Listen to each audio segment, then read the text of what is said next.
Saya Kolonel Kavaleri Mujahidin, Kepala Penerangan Kodam 13 Merdeka.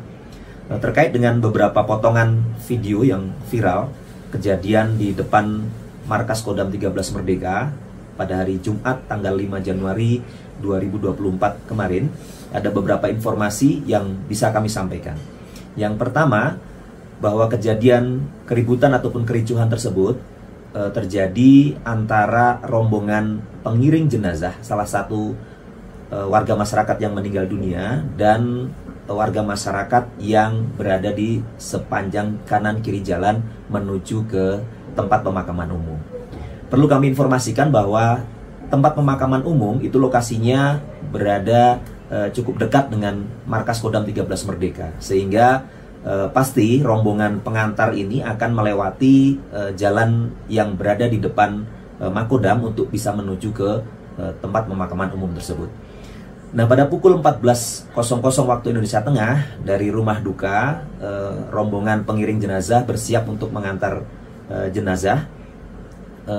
Sebenarnya pada saat itu Babinsa dan Babin Kamtibmas sudah berada di rumah duka untuk memberikan himbauan kepada seluruh rombongan pengiring agar bisa menjaga ketertiban pada saat di jalan raya dan saling menghormati dengan pengguna jalan yang lain, tidak menimbulkan kegaduhan ataupun kericuhan pada saat iring-iringan.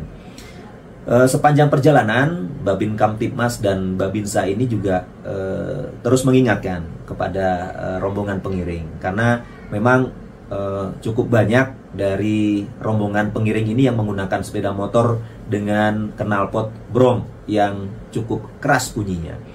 Nah, setibanya di depan markas Kodam kurang lebih pada pukul 15.30, Babinsa kembali mengingatkan karena ada beberapa rombongan pengiring yang dengan sengaja memprovokasi dengan menutup akses jalan dari jalan yang berlawanan, sehingga full seluruhnya digunakan, menutup akses jalan dari pengguna jalan lain yang akan menuju arah berlawanan, kemudian sambil menggeber-geberkan knalpotnya.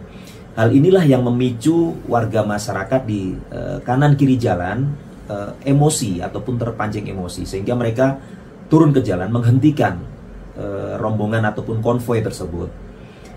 Sempat terjadi tarik-menarik sepeda motor dan juga keributan di situ. Melihat hal tersebut, anggota TNI di Kodam 13 Merdeka yang berada di dalam markas secara spontan keluar dengan tujuan utama untuk melerai ataupun menghindari terjadinya keributan yang berkepanjangan dengan memisahkan mereka. Nah, pada saat anggota TNI Kodam 13 ini berada di lokasi, ya, situasi sebenarnya sudah bisa ditangani ataupun diatasi. Tetapi pada saat akan diberikan kesempatan untuk kembali berjalan, secara sengaja rombongan pengiring ini kembali memprovokasi dengan menggeber-geberkan lagi sepeda motornya. Kuat dugaan bahwa rombongan pengiring ini sebagian mengkonsumsi minuman keras, sehingga mereka berani melakukan hal tersebut dengan sengaja.